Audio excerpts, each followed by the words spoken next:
اللعين الرجيم بسم الله الرحمن الرحيم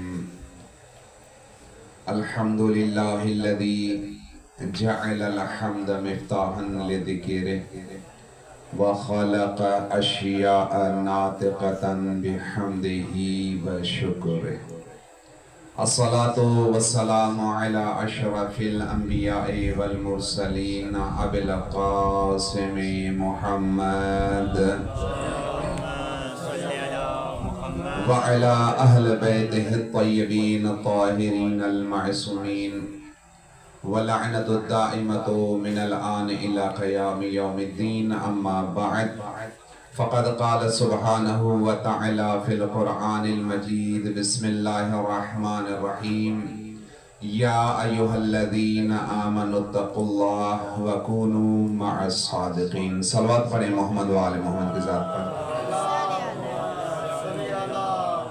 صلوات کا پڑھنا ثواب ہے اور سب کو پڑھنا آتی ہے اس لیے بآواز بلند تر صلوات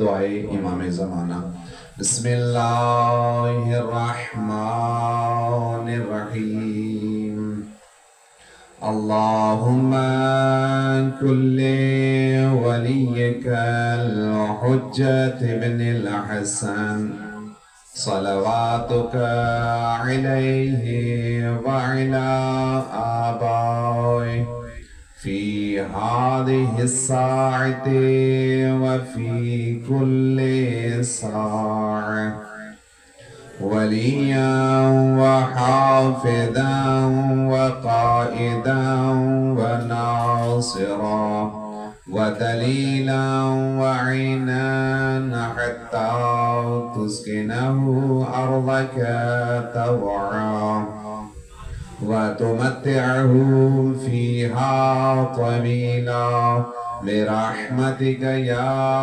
أرحم الراحمين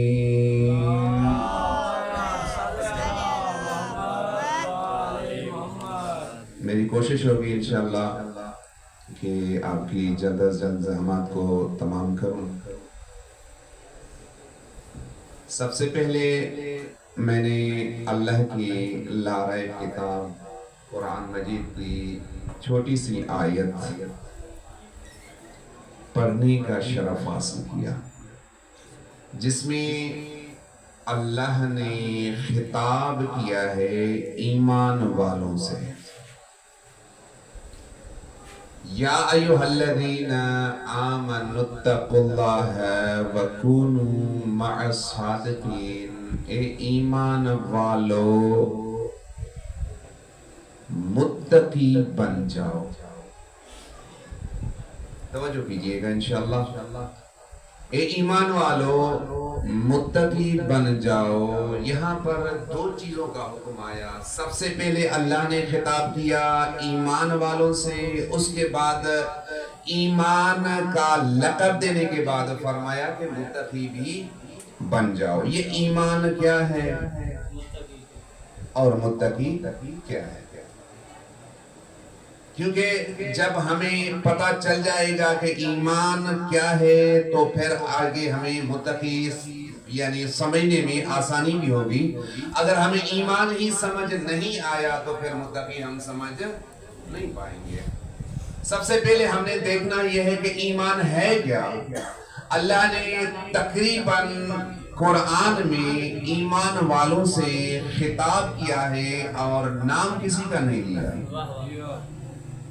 صرف ایمان والوں کہا ہے، نام نہیں لیا کہ فلاں ایمان والے ہیں. لیکن یہ بات الگ ہے کہ جن کا اگر کسی بھی جو ہے نا مکتب میں جائیں، اس قرآن جس پر یہ قرآن اللہ نے نازل کیا ہے، جس حبیب پر نازل کیا ہے، اس نے صرف ایمان والوں کا نام نہیں لیا بلکہ ایمان والوں کے نام کے ساتھ ساتھ ان کے سرداروں کا بھی نام لیا کہ ایمان والے کون ہیں اور ان کے سردار کون ہیں. تو قرآن نے کہا یا ایھا الذین آمنو، اے ایمان والو. یہ ایمان والے کون ہیں؟ کسی اور کے راستے آپ دروازے پہ نہ جائیں، آ جائیں، رسول خدا سے ہی پوچھ لیتے ہیں یا رسول اللہ آپ ہی بتائیں کہ ایمان والے ہیں کون، ایمان والے ہیں کون؟ تو وہاں پر ہمیں ایک ایسا منظر نظر آئے گا جہاں پر رسول خدا نے کہا ہو کہ آج کل کا کل ایمان کل کے کل کفر کے مقابلے میں جا رہا ہے، کل کا کل ایمان کل کے کل کفر کے مقابلے میں جا رہا ہے۔ اب اللہ نے یہاں پر کہا یا ایھا الذین آمنو، اگر اے ایمان والو، یعنی اگر تمہارے وجود کے اندر تمہاری دلوں میں اگر علی سما جائے تو سمجھ لینا کہ تم ایمان والے ہو۔ تو جو ہے نا، اگر تمہاری دلوں میں محبت علی سما جائے تو سمجھ لینا کہ تم ایمان والے ہو۔ یعنی اللہ نے پہلا تو یہی جملہ کہا تھا یا ایھا الذین آمنو، اے ایمان والو۔ اب ایمان والے سمجھ میں آ گئے، جن کی دلوں میں علی کی محبت بیٹھ جائے وہ ہوتے ہیں ایمان والے، اور جن کی دلوں سے وجود پہ وہ علی کی محبت طاری ہو جائے اسے کہتے ہیں متقی۔ نہیں، بات سمجھ میں نہیں آئی، یہ بات سمجھ، کیونکہ یہ تھوڑی سی بھاری سی بات ہے۔ اگر علی کی محبت دلوں میں سما جائے تو یہ ایمان کی علامت ہے، یعنی دل میں بیٹھ گئی، ہم علی کرتے رہے، لیکن وہی ولایت علی اگر وجود پہ نظر آنے لگے، وہی ولایت علی، یعنی جس طرح مولا علی کہتے ہیں ہم اسی طرح کرتے ہوئے نظر آئیں۔ مولا علی کہیں کہ آپ اٹھ جائیں تو آپ نے اٹھنا ہوگا، مولا علی کہے آپ سو جائیں تو آپ نے سونا ہوگا، مولا علی کہے آپ نے نماز تہجد پڑھنی ہے تو آپ نے نماز تہجد پڑھنی ہوگی۔ یعنی اگر علی کے حکم کی اطاعت کرتے ہوئے نظر آ جائیں تو متقی کہلائیں گے۔ اگر علی کی محبت دلوں میں آ جائے تو یہ ایمان، اگر ان کی محبت وجود پہ نظر آ جائے تو متقی۔ تو ذرا ہم اور اس کو تفسیر کی طرف لے جائیں کہ ہم آ جاتے ہیں مولا کائنات امام علی ابن ابی طالب کی بارگاہ میں، مولا آپ ہی بتائیں، اگر جو ایمان کا دعویٰ بھی کرے اور متقی بننے کی کوشش بھی کریں، ان کی کچھ نشانیاں آپ بتائیں، تو مولا کائنات فرماتے ہیں من اطاع اللہ، بس جو بھی اللہ کا اطاعت گزار ہوگا۔ پہلی نشانی ہے، مولا کائنات فرماتے ہیں پہلی نشانی کہ جو بھی اللہ کا اطاعت گزار ہوگا فَهُوَ وَلِيٌّ، وہی ہمارا حقیقی دوست ہوگا، وہی ہمارا حقیقی ماننے والا ہوگا، وہی ہمارا حقیقی پیروکار ہوگا۔ یہ نشانیاں ہیں، کیونکہ ہم صرف دعویٰ نہ کریں کہ ہم علی کے ماننے والے ہیں، لیکن دعویٰ کے ساتھ کل اگر ہم سے مولا کائنات نے پوچھ لیا، ایک شخص آیا تھا نا، پریشان تھا، اور مولا نے صبح ہوتے ہی اس سے پوچھا کہ وجہ کیا ہے کہ آپ پریشان نظر آ رہے ہیں۔ یہ بات بڑی توجہ کی ہے کہ مولا نے پوچھ لیا کہ وجہ کیا ہے کہ آپ اتنا پریشان ہیں۔ تو اس مولا کے محب نے کہا یا علی، کل آپ نے نماز جمعہ پڑھائی تھی نا، نماز جمعہ، تو نماز جمعہ کے خطبے میں آپ نے فرمایا تھا کہ جو ہے نا پل صراط پر 70 دروازے ہوں گے اور میں پل صراط پر کھڑا رہوں گا۔ تو مولا نے پوچھا تو اس میں بڑی بات کیا ہے جس نے آپ کو پریشان کر دیا ہے؟ کیوں پریشان ہو؟ میں مختصر کرتا جا رہا ہوں، کیوں پریشان ہو؟ تو اس بندے نے کہا مولا یہی تو بات ہمیں سمجھ میں نہیں آ رہی، آپ نے کہا کہ اس پل صراط پر 70 دروازے ہوں گے، میں ہوں گا ان 70 دروازوں کے بعد پل صراط پہ کھڑا ہوں گا، اور جس کو میری سند ملے گی وہی پل صراط کراس کرے گا۔ مولا 70 دروازہ تو کراس کرنے سے پہلے ہم سے جو سوال ہوں گے، جو انویسٹیگیشن ہوگی، وہ ہم کیسے جواب دیں گے؟ ہمارا عمل تو ایسا ہے نہیں، اور اگر اتفاق سے ہم کراس کر بھی جائیں اور جب مولا کے پاس پہنچ جائیں، مولا پوچھیں وحید بھائی آپ کون ہو؟ مولا پوچھ رہے آپ کون ہو؟ اور ہم کہیں یا علی ہم آپ کے شیعہ ہیں۔ یا علی، اچھا پھر امام پوچھیں کہ آپ کے اندر شیعہ کی کون سی نشانی پائی جاتی ہے؟ دنیا والوں کے ساتھ ہم جھوٹ بول سکتے ہیں، کیا ہم امام کے ساتھ جھوٹ بول سکیں گے؟ کون سی نشانی ہے؟ کیا جواب دیں گے؟ اس لیے ہر جگہ میں یہ اعلان کرتا ہوں کہ کم از کم ایسی نشانیاں اپنے اندر پیدا کر کہ مولا تو سے نشانی مت پوچھے۔ جب فرشتوں کا روز محشر فرشتوں نے آپ کو روک رکھا ہو، فرشتے آپ کو چھوڑے نہیں، مولا خود کہے انہیں چھوڑو دو یہ میرا سلمان آ رہا ہے۔ نشانی ایسا پیدا کر، اپنے اندر اعمال ایسا پیدا کر کہ مولا خود کہے کہ چھوڑ دو یہ میرا سلمان آ رہا ہے، یہ میرا میسم آ رہا ہے، یہ میرا ابو ذر آ رہا ہے۔ نشانی ایسی پیدا کر۔ اب تو پھر مولا نے پوچھا کہ وجہ، اب توجہ کیجئے گا کہ مولا کتنے لجپال ہیں۔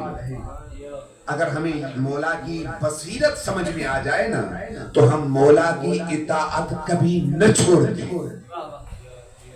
مولا نے پوچھا پھر وجہ کیا ہے کہ اتنی پریشانی ہے؟ تو اس بندے نے کہا مولا پہلے تو دروازے کراس کرنے ہوں گے، یہ جو 70 دروازے ہیں، میں تو یوں کہتا ہوں کبھی کبھار اپنے جمعے کے خطبے میں یا ان کے علاوہ مجالس میں یہی کہتا ہوں کہ 70 دروازے نہ کہیں، بلکہ میں یوں کہتا ہوں کہ 70 پوسٹیں ہوں گی، دوسرے ملک سے آنے کی پوسٹیں ہوں گی، ہر پوسٹ پر ایک نگران ہوگا، وہ آپ کی تلاشی لے گا، وہ آپ سے سوال کرے گا، ایک ایک پوسٹ پر ایک ایک سوال ہوگا۔ اگر آپ نے وہ عمل انجام دیا ہوگا وہ پوسٹ کو کراس کر پائیں گے۔ اگر ایک پوسٹ پہ آپ کسی نے سوال کر دیا کہ تم نماز پڑھتے تھے، جی نماز پڑھتے تھے، اگر وہ دیکھیں گے کہ تمہارے اعمال میں وہ نماز موجود ہے، کہیں گے جانے دو اسے، کیونکہ یہ نماز پڑھتے رہے ہیں۔ اس کے بعد دوسری پوسٹ آ جائے گی، پھر وہ آئے گی روزوں کی کہ تم روزہ رکھتے تھے، اگر ہم روزہ رکھتے تھے تو وہ بھی کہیں گے جانے دو۔ لیکن ہم نے یہ دیکھا ہے کہ 11 مہینہ پیٹ بھر کے کھاتے ہیں، جب 12واں مہینہ روزوں کا آ جاتا ہے تو ہم مریض بن جاتے ہیں، ہم مریض بن جاتے ہیں۔ پھر پوچھے آپ نے بیٹا روزہ کیوں نہیں رکھا؟ کہ اللہ اصل میں پیٹ میں درد تھا، 11 مہینہ پیٹ بھر کے کھا رہے تھے، اسی ٹائم درد نہیں پڑ رہا تھا، اب پیٹ میں درد ہو گیا اس وجہ سے۔ یہ بہانے کسی اور کے آگے چلا سکتے ہو لیکن امیر المومنین کے آگے نہیں چلا سکتے۔ امیر المومنین کے آگے یہ بہانے نہیں چلیں گے۔ چلو یہ دروازے ہم جب کراس کرتے آئیں گے اور مولا کے سامنے پہنچ بھی جائیں تو وہاں پر مولا نے یہی تو جملہ کہا تھا کہ اگر 70 دروازے جس کی وجہ سے آپ پریشان ہو، یہ 70 دروازے میں علی ابن ابی طالب پر اگر آپ کے اندر مجھ علی کی ولایت موجود ہے، مجھ علی کی محبت موجود ہے، مجھ علی کی اطاعت موجود ہے، ہر ایک دروازے پر مجھ علی کو ہمیشہ پاتے رہو گے۔ ہر دروازے پر مجھے پاتے رہو گے۔ شرط کیا ہے؟ اطاعت علی. یہ نہیں ہے کہ دعویٰ کر دیا تو ہمیں کامیابی ملے گی، نہیں، اطاعت بھی لازمی ہے. جب تک اطاعت نہیں ہوگی ہماری کامیابی نہیں ہوگی. صلوات پڑھے محمد و آل محمد کی طرف. تو ہم کوشش کریں، صرف دعویٰ نہیں کریں، بلکہ مولا کائنات کے حقیقی محب بن جائیں. اور مولا علی جس کے ہم اطاعت یعنی چاہنے والے ہیں، آج یہاں پر اس کی اولاد کے غم میں یہاں شریک ہوئے ہیں. تو یاد رکھیں امام علی ابن ابی طالب کی اطاعت کیا ہے. امام کہتا ہے کہ اٹھ جائیں تو اٹھ جانا ہے. امام کہتا ہے سو جائیں تو سو جانا ہے. امام کہتے ہیں لیٹنا ہے تو لیٹ جائیں. کیوں؟ آپ کا اٹھنا بھی اپنی مرضی کا ہے، آپ کا سونا بھی اپنی مرضی کا ہے، آپ کی عبادت بھی اپنی مرضی کی ہے، آپ کا کھانا ہے تو اپنی مرضی کا ہے. تو وہ علی کی محبت کہاں گئی؟ علی کی محبت کہاں ہے؟ جس کی ہم شیدائی ہیں، جن کی ہم دعویٰ بھرتے ہیں کہ ہم علی سے محبت کرنے والے ہیں، ہم علی سے محبت کرنے والے ہیں، ہم علی کے چاہنے والے ہیں. سب کچھ تو آپ اپنی مرضی کا کر رہے ہو. وہ محبت علی کہاں گئی؟ وہ ولایت علی کہاں گئی؟ دین آسانی تو نہیں بچا. دین کے خاطر جتنی قربانیاں دی گئی ہیں اس قربانیوں کا نام یقین مانیں حسین ہے. اگر یہ قربانی ہمیں سمجھ میں آ جائے، آج اس کا چہلہ منا رہے ہیں یہاں پہ، اگر ان کی قربانیاں ہمیں سمجھ میں آ جائیں، یقین مانیں ہمیں تو نیند بھی نہیں آتی. یہ تھوڑا سا ایک گھر میں فوتگی ہو جاتی ہے نا، ایک فوتگی تو ہم سب کچھ بھلا دیتے ہیں. لیکن دین کے خاطر جنہوں نے اتنی قربانیاں دی ان کی کتنی اطاعت کر رہے ہیں. ہم نے کبھی اس پر توجہ کیا ہے؟ ائمہ معصومین کی سیرت پر کتنا عمل کر رہے ہیں، ہم نے کبھی توجہ کیا ہے اس کی طرف؟ ہم سنتے ہیں، فقط سنتے ہیں، لیکن اصل مجلس کا مقصد یہ ہے کہ ہم یہاں سے سن کر ان پر عمل کریں. جب عمل کریں گے اور وہی ہماری کامیابی کا ذریعہ بنے گا، ہماری اطاعت کا ذریعہ بنے گا، ہماری محبت کا ذریعہ بنے گا. جب ان پر ہم عمل کریں گے. اگر عمل نہیں کیا، یہاں پر سنا اور بس بھلا دیا، تو یہ روزمرہ کی زندگی ہے. یہ روزمرہ ہے، روز سنتے ہیں. اور یہ کیا کربلا میں یزید نہیں جانتے کہ امام حسین علیہ السلام کی سیرت کیا تھی، فضائل امام علی بن ابی طالب کیا تھے؟ سب جانتے تھے. لیکن باوجود ان کی محبت کا دم نہیں بھرتے تھے، ان کی اطاعت نہیں کرتے تھے، جن کی وجہ سے آج تک یزید پلیت رہا. اگر آج تک حسینیت زندہ ہے تو صرف اس وجہ سے کہ اس نے اسلام کو زندہ رکھا ہے. اسلام کو زندہ رکھا، اور اسلام کو زندہ رکھنے کا نام ہی دین ہے. جس دین کی ہم اطاعت کرتے ہیں اس دین بخدا اگر ہم ذرا غور کریں اور ان کا نچوڑ ہی دیکھ لیں، اللہ کے پسندیدہ دین کا نام اسلام. اور اسی اسلام کو پھیلانے کے لیے اللہ نے کتنے نبی بھیجے، لیکن اسی اسلام کو بچانے کے لیے پھیلانے کے لیے تو 1,24,000 نبی آئے، لیکن بچانے کے لیے صرف 72 نکلے. 72 آپ سنتے آ رہے ہیں، ماشاءاللہ سے علماء سنتے آ رہے ہیں، صرف 72. کیا مدینہ میں کوئی اور مسلمان نہیں تھے؟ سب موجود تھے. مکہ میں کوئی نہیں تھا، کتنے موجود تھے؟ پھر نکلے کیوں نہیں؟ کیونکہ دعوی ایمانی آسان ہے کہ ہم ایمان والے ہیں، ہم مومن ہیں، لیکن حقیقی مومن بننا اصل کامیابی ہے. حقیقی مومن. اور مومن کی نشانی ماشاءاللہ میں نے پہلے ہی پڑھ دیا. مولا کائنات نے کہا من اطاع اللہ فہو ولی، جو اللہ کا اطاعت گزار ہوگا وہی ہمارا حقیقی چاہنے والا ہوگا.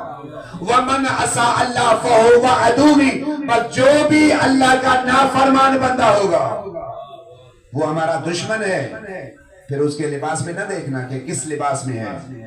جو بھی اللہ کا نافرمان ہوگا وہ ہمارا دشمن ہے. جو معصوم کا فرمان ہے. اور ہم اگر چاہتے ہیں کہ ہم اللہ کے اطاعت گزار بن جائیں، اطاعت گزار ماشاءاللہ جانتے ہیں، اطاعت گزار یعنی اللہ کے احکام پر عمل کرنا. جو اللہ نے حکم دے دیا اس پر عمل کرنا، یہی اطاعت ہے. اللہ نے جن چیزوں سے منع کیا اسے رک جانا، یہی اطاعت ہے. تو میں نے کہہ دیا. اب آ جائیں دوسرے پوائنٹ کی طرف کہ اب ایمان جن کی محبت یعنی علی کی محبت دل میں آ جائے تو اسے ایمان. متقی، مولا کائنات سے پوچھا گیا متقی کسے کہتے ہیں؟ یہ جملہ اس کے بعد انشاءاللہ میں مصائب کی طرف آ رہا ہوں. متقی کسے کہتے ہیں؟ مولا نے کہا جہاں پر اللہ تجھے دیکھنا چاہتا ہے، جہاں پر اللہ تجھے دیکھنا چاہتا ہے وہاں پر نظر آ. جہاں پر اللہ تجھے دیکھنا نہیں چاہتا وہاں سے دور ہو جاؤ. یہ متقی. بس اب ہم یہ اپنی گریبان میں جھانکیں کہ اللہ ہمیں کہاں دیکھنا پسند کرتا ہے. اگر ہم وہاں پر نظر آتے ہیں تو سمجھ لیں کہ ہم متقی ہیں. اگر وہاں پر ہم نظر نہیں آتے اور اللہ نے جہاں پر منع کیا ہے وہاں پر ہم نظر آتے ہیں تو سمجھ لینا کہ ہم اللہ کے دشمن ہیں، اللہ کے محب نہیں. اللہ سے اطاعت گزار نہیں ہے. صلوات پڑھے محمد و آل محمد کی طرف. لیکن افسوس کا مقام میں نے مختصر کہہ دیا کہ آج جس کے چہلم کی شب منانے آئے یہاں پر، ان کے مقصد کو ہم نے سمجھائے کبھی کہ ان کا مقصد کیا تھا. امام حسین علیہ السلام کربلا میں کیوں آئے، مدینہ کیوں چھوڑا؟ کبھی ہم نے کبھی خود سے سوال کیا ہے؟ کبھی ہم نے مطالعہ کیا ہے؟ کسی گلی میں آپ کسی چھوٹے سے معصوم بچے کو کوئی تھپڑ لگائے، بھلے آپ کا اس کے خونی تعلق ہی نہ ہو، کتنا احساس آ جاتا ہے. کبھی ہم نے ان توجہ نہیں کیا. مصائب سنتے ہیں، گریہ کرتے ہیں، لیکن غور نہیں کیا کہ یہ مصائب جو ہم سن رہے ہیں، جن معصوم پر یہ تکالیف آئی ہوگی وہ تکالیف برداشت کیوں کی؟